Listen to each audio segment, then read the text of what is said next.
Pandit Jawaharlal Nehru medical college एवं अस्पताल चंबा में एंटी रैगिंग और रैगिंग के लिए कानून तथा दंड पर संवेदीकरण सत्र आयोजित किया गया। इसमें मेडिकल कॉलेज चंबा के प्राचार्य डॉक्टर एस डोगरा बतौर मुख्यातिथि उपस्थित रहे। डॉक्टर डोगरा ने MBBS प्रशिक्षुओं को अवगत करवाया कि रैगिंग शैक्षणिक संस्थानों व मेडिकल कॉलेजों में चिंता का विषय है। रैगिंग एक बुरी प्रथा है जो छात्रों की जान ले सकती है, विकलांगता और कभी कभी छात्र संस्थान भी छोड़ सकते हैं। डॉक्टर डोगरा ने कहा, medical college Chamba zero ragging संस्थान है। इस अवसर पर अधिवक्ता नीरज सहगल अतिथि वक्ता थे। उन्होंने कहा कि रैगिंग से मानसिक व शारीरिक प्रताड़ना व आघात पहुंचता है। रैगिंग का मुख्य कारण अनुशासनहीनता की कमी है। तमिलनाडु में 1997 रैगिंग का केस सामने आया था, जिसको लेकर साल 2001 में माननीय सुप्रीम कोर्ट ने रैगिंग को गैर कानूनी घोषित कर दिया। कुछ सालों के बाद मेडिकल कॉलेज टांडा में अमन काचरू रैगिंग के केस ने देवभूमि हिमाचल को भी शर्मसार कर दिया था, जिसको लेकर समय समय पर रैगिंग को लेकर कड़े नियम भी बनाए गए और कानून की भिन्न भिन्न धाराओं के तहत सजा और जुर्माने का प्रावधान है। Doctor Pradeep Singh anti ragging committee सदस्य ने भी अपने विचार प्रशिक्षुओं के सामने रखे और कहा कि रैगिंग के विभिन्न कारणों, रैगिंग की रोकथाम और इससे संबंधित कानून के बारे में विस्तार से बताया और रैगिंग ने न करने को कहा। इस मौके पर चीफ वार्डन डॉक्टर जावेद मुल्ला, कर्मचारी और अधिकारियों सहित MBBS बैच 2019, 2022, 2021, 2022 के प्रशिक्षु भी मौजूद रहे। वहीं इसी मौके पर अधिवक्ता नीरज सहगल के द्वारा प्रशिक्षुओं व अन्य समस्त लोगों को रैगिंग न करने के लिए शपथ भी दिलवाई गई। और उसके अलावा एक टीचर के बारे में कहा जाता है कि जो टीचर है वो उसकी सबसे ज़्यादा रिस्पेक्ट की जाती है कि वो हर तरह के स्टूडेंट्स को या एक इंसान की ज़िंदगी बनाने में अहम रोल होता है। मगर जो बचाने का एक रिस्पॉन्सिबिलिटी दी है वो ऊपर वाले ने आप लोगों के हाथ में दी है। तो अभी तो खैर आप लोग कोई फर्स्ट ईयर के हुए, सेकेंड ईयर, अभी तो कॉलेज लाइफ चल रही है, वो एक अच्छा वो है कि आप लोग इस बारे में ज़्यादा ना सोचें, क्योंकि ये चीज़ें एग्जिस्ट, जो अगर ये बुराई एग्जिस्ट करती है तो मगर हमें पता होता है कि हमने किस एक्सटेंट तक किसके साथ कितनी बात करनी है या किसके साथ किस तरीके से इंटरेक्ट करना है, ताकि सामने वाले को ये ना लगे कि जाने हमारे कोई वर्ड्स या हम उसको कुछ इस तरीके से कर दें कि वो खुद को बुली फील करे।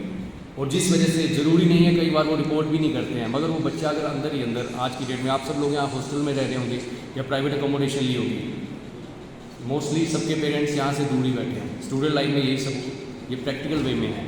आप सब ही एक दूसरे के साथ जितना प्यार से रहेंगे, डिफरेंसेस होते हैं वो उसमें कोई बड़ी बात नहीं है, ये कुदरत का नियम ही है। हमारे हाथ की सारी चार की चार उंगलियाँ अलग अलग उसमें हैं, मगर अगर ये इक्वल हो जाएंगी तो वो काम नहीं करेंगे। इसके लिए हमें साथ में मिलकर एक दूसरे के साथ रहने के लिए जो किया गया है, बाकी जो कानून है वो अपनी जगह है। मान लीजिए आपने किसी थप्पड़ मार दिया या किसी के साथ थोड़ा ग्रीवियस इंजरी हो गई, किसी का हाथ टूट गया, तो उसमें अलग अलग सेक्शंस हैं IPC के तहत, जिसको इंडियन पेनल कोड कहते हैं, हिंदी में भारतीय दंड संहिता। उसमें 323 है नॉर्मल, 324, 325, जो मोस्टली ज़्यादातर रैगिंग के केसेस में ये जो पुलिस जो है FIR में ये सेक्शन इंप्लीड करती है।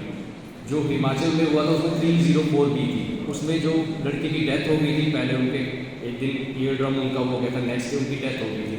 तो उसमें ये किया गया कि उन लड़कों की जो रैगिंग कर रहे थे, 4 सीनियर्स थे जो, तो उनकी इंटेंशन नहीं थी, मगर उनकी इंटेंशन ना होना एक अलग चीज़ थी, बट उनके ना चाहते हुए आज की डेट में वो बच्चा जो है एक किसी फैमिली का वो दुनिया से चला गया था। तो उसके लिए उसकी डेथ को मर्डर में कंसीडर नहीं किया गया था। ये एक हल्का सा फर्क है कि जब हम किसी को विलफुली इस इंटेंशन से मारने जाते हैं, चाहे वो हम हाथ से कर सकते हैं, चाहे रोड से किसी से भी मार दिया। जब हम बात करूँ, जब हम फ्रेशर जाते थे जहाँ सीनियर थे, हमारे मन में एक ही चीज़ होती थी कि फ्रेशर पार्टी कब ऑर्गेनाइज करनी है, उसकी ये ले लेते हैं, वो कर लेते हैं। रैगिंग रूगिंग का हमारे इतना मतलब होता ही था, जहाँ ये बोलो कि जो जूनियर थे इतने डिस्टर्ब नहीं होते थे हमारे, है ना, या तो सीनियर इतने पोलाइट होते हैं, they are quite helpful to all of us. But now it is few years back things have changed. जो स्टूडेंट्स जो हैं अपने पर्सनल ग्रेजेस लेके या कुछ उनके पर्सनल एनिमिटी लेके they will try to rag और they will rag the junior students. कई बार हमने ये भी देखा है कि जूनियर स्टूडेंट्स से सीनियर को वो परेशान करते हैं, है ना। किसी की आड़ लेके भी रैगिंग है जी है, पहले उसको छेड़ दिया है सीनियर को, बाद में बोले जब मेरी रैगिंग कर रहा था मैंने इसके दो चार लगा दिए सीनियर। ऐसे कुछ केसेस भी हमारे पास लास्ट ईयर आए थे। तो वर्ल्ड बड़ा छोटा है, but that will put so many scars into the mind and body of a person that won't be spared, that won't be healed.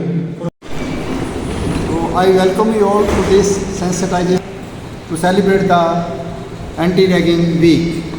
So we are going to celebrate this week from 12th August to till date, I think 18th. So I welcome Advocate Sri Neeraj Sehgal ji, Professor Pradeep and Professor Javed Mullah and all other dignitaries sitting on the chairs. We'll address you regarding the various rules, regulations and IPC.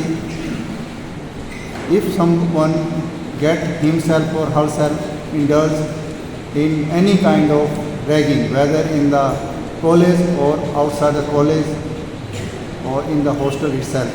So my just humble submission to all of you that please don't indulge in any kind of ragging, and you are requested to make this campus, college as well as hostels where you are residing, whether you are residing in PGs, so make this campus ragging free. That is ragging, there is zero tolerance. And thank you very much, and I request Honorable Sri Neeraj Sehgal ji to speak a few words regarding this sensitization program. Thank you very much. Jai Hind. Bureau report, Dalhousie हलचल।